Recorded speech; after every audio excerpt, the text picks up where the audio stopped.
Legendary Cliftons is back after the nearly century-old icon fell on hard times. The downtown LA landmark entertainment space opened its doors in 1932 amid the Great Depression and has persevered through a pandemic and a plumbing disaster. That's right. KCAL's Nik Zecevic tonight shows us Clifton's evolution and his plans for the future now.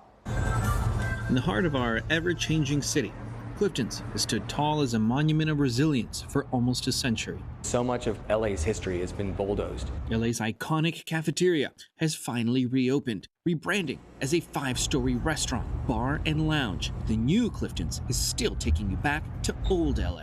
The things here, the artifacts here, it's real. It's Los Angeles' history, it's California's history. And some that even predate the city. This is a 4.7 billion-year-old meteorite that's the centerpiece of our Gothic bar.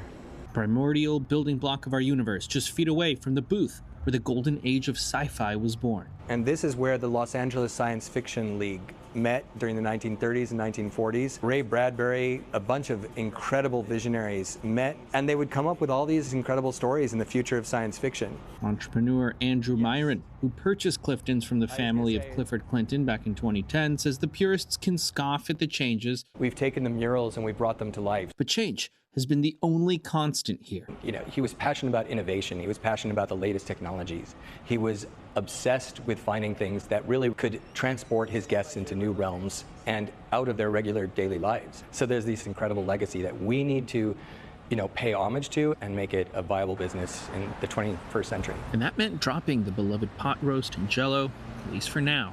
The comment section crammed with those lamenting the loss of the cafeteria. But Andrew says foot traffic is down. You had all of the different individual places that drew people to this location that were closing or had closed.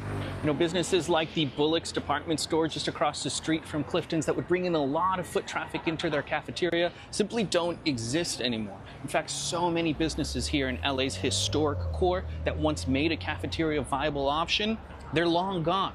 But Clifton's is still standing under the stewardship of a man dedicated to the preservation of this LA gem, while others like it have suffered a terrible fate. You have these incredible icons that are no longer there. Greenblatt's Deli, you have the Pacific Dining Car. And the fact that in the middle of Broadway, you still have a location that's still here, I think is a triumph. In downtown, Nik Zecevic, KCAL News.